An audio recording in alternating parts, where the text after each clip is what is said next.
ہم رینجر کا انتظار نہیں کر سکتے۔ اگر شیر رات کو گاؤں میں گھس آیا تو ہمارے بچوں اور مویشیوں کا کیا ہوگا؟ میں جنگل میں جا کر شیر کا پتہ لگاؤں گا۔ چوپال پر سناٹا چھا گیا۔ چودھری سرور نے اسے روکنے کی کوشش کی۔ عمران، یہ مذاق نہیں، شیر سے مقابلہ کرنا آسان نہیں۔ لیکن عمران اپنی بات پر اڑا رہا۔ اس کا دوست سلیم، جو ہمیشہ اس کے ساتھ ہوتا تھا، بولا، میں عمران کے ساتھ جاؤں گا، ہم دونوں مل کر شیر کا پتہ لگائیں گے۔ بی بی فاطمہ نے اپنے بیٹے کو دیکھا۔ اس کی آنکھوں میں فخر اور خوف دونوں تھے۔ اس نے عمران کے سر پر ہاتھ رکھا اور کہا، بیٹا، ہمت نہ ہارنا، لیکن اپنی جان کا خیال رکھنا۔ گاؤں والوں نے عمران اور سلیم کے لیے دعائیں مانگی۔ عمران نے اپنی پرانی بندوق اٹھائی، ایک مشال لی اور سلیم کے ساتھ جنگل کی طرف چل پڑے۔ جنگل میں داخل ہوتے ہی اندھیرا انہیں نگل گیا۔ مشال کی روشنی کمزور پڑ رہی تھی اور ہوا کے جھونکوں سے جھاڑیاں ہل رہی تھیں۔ ہر آہٹ سے ان کے دل دھڑک رہے تھے۔ سلیم نے آہستے سے کہا، عمران، ہمیں ہوشیاری سے کام لینا ہوگا۔ اگر شیر ہم پر حملہ کر دے تو کیا کریں گے؟ عمران نے مسکرا کر کہا، سلیم، خوف کو دل سے نکال دو۔ اگر ہم ہمت ہار گئے تو گاؤں کا کیا ہوگا؟ دونوں آہستے آہستے آگے بڑھے۔ اچانک انہوں نے جھاڑیوں میں ہلچل دیکھی۔ عمران نے بندوق تان لی، لیکن سلیم نے اس کا ہاتھ پکڑ کر روکا۔ شاید یہ کوئی اور جانور ہو، انتظار کرو۔ کچھ دیر بعد انہوں نے شیر کو دیکھا۔ وہ ایک بڑی چٹان پر بیٹھا ہوا تھا۔ اس کی آنکھیں مشال کی روشنی میں چمک رہی تھیں، لیکن وہ عجیب لگ رہا تھا۔ اس کے جسم پر بہرے زخم تھے اور اس کی سانس بھاری تھی۔ وہ حرکت کرنے سے قاصر دکھائی دے رہا تھا۔ عمران نے بندوق نیچے ڈالی اور سلیم کی طرف دیکھا۔ یہ شیر بیمار ہے، یہ ہم پر حملہ کرنے کے قابل نہیں، شاید اسی لیے وہ گاؤں کے قریب آیا۔ سلیم نے سر ہلایا۔ ہمیں اسے مارنے کی ضرورت نہیں، ہمیں اس کی مدد کرنی چاہیے۔ دونوں نے فیصلہ کیا کہ وہ گاؤں واپس جا کر سب کو بتائیں گے۔ رات کے اندھیرے میں وہ مشال کی روشنی میں واپس لوٹے۔ گاؤں والے چوپال پر جمع تھے، ان کے چہرے پر پریشانی عیاں تھی۔ عمران نے ساری بات بتائی۔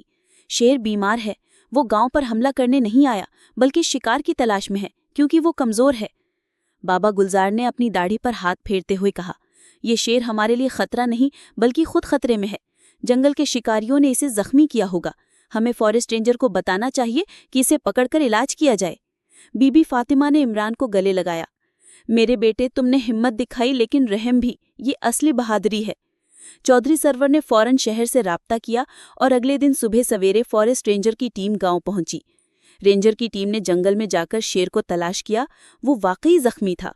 اس کے جسم پر گہرے زخم تھے اور وہ بمشکل حرکت کر رہا تھا۔ رینجرز نے اسے پرسکون کرنے کے لیے دوا دی اور احتیاط سے پکڑ لیا۔ رینجر کے سربراہ نے گاؤں والوں کو بتایا کہ یہ شیر جنگل میں شکاریوں کا شکار ہوا تھا۔ شکار کی کمی کی وجہ سے وہ گاؤں کے قریب آیا۔ ہم اسے جنگل کے ایک سرکشت استھان پر لے جائیں گے جہاں اس کا علاج کیا جائے گا۔ گاؤں والوں نے سکون کا سانس لیا۔ عمران اور سلیم کو گاؤں کے ہیرو کا درجہ ملا۔ چودھری سرور نے چوپال پر ایک عظیم و شان جشن کا اعلان کیا۔ عورتیں گھروں سے کھانا لے کر آئیں۔ کھجور کے پتوں سے سجے چوپال پر دیگچیوں میں پلاؤ، ہانڈی میں گوشت اور مٹھائیوں کی خوشبو پھیل گئی۔ بچوں نے گانے گائے اور جوانوں نے ڈھول کی تھاپ پر بھنگڑا ڈالا۔ بابا گلزار نے اپنی چھڑی اٹھائی اور سب کو خاموش کیا۔ انہوں نے ایک صوفیانہ شعر سنایا، خوف کے سائے میں ہمت جو جاگے، رحم کا چراغ دل میں روشن ہو جائے۔ جانور ہو یا انسان، سب ایک رب کے بندے، محبت سے باندھ لو سب دل کے رشتے۔ چودھری سرور نے سب کو مخاطب کیا، ہم نے آج سیکھا کہ ہر ڈراؤنی چیز سے لڑنا ضروری نہیں، کبھی کبھی عقل، ہمت اور رحم سے بڑا خطرہ ٹل سکتا ہے۔ عمران اور سلیم نے ہمیں یہ سبق دیا کہ بہادری صرف لڑائی میں نہیں بلکہ رحم اور عقل میں بھی ہے۔ اس رات بستی خیرپور کی گلیوں میں خوشی کی آوازیں گونجتی رہیں۔ بچے ہنستے کھیلتے رہے، عورتیں گھروں سے باہر نکل آئیں اور مردوں نے ایک دوسرے کو گلے لگایا۔ شیر اب گاؤں کے لیے خطرہ نہیں تھا بلکہ ایک سبق بن گیا۔ یہ سبق کہ ہمت اور رحم دونوں ہی طاقت ہیں، اور یہ کہ گاؤں کی یکجہتا ہر خوف پر غالب آ سکتی ہے۔ کچھ دنوں بعد رینجرز نے خبر دی کہ شیر صحت یاب ہو رہا ہے۔ گاؤں والوں نے فیصلہ کیا کہ وہ جنگل کے تحفظ کے لیے رینجرز کے ساتھ مل کر کام کریں گے تاکہ کوئی جانور دوبارہ ایسی حالت میں گاؤں نہ آ سکے۔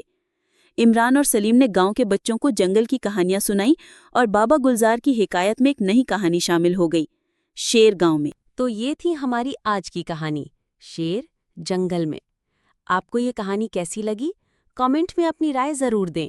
کہانی کو لائک کریں اور اگر آپ نئے ہیں تو چینل راز گھر کو سبسکرائب کرنا مت بھولیں۔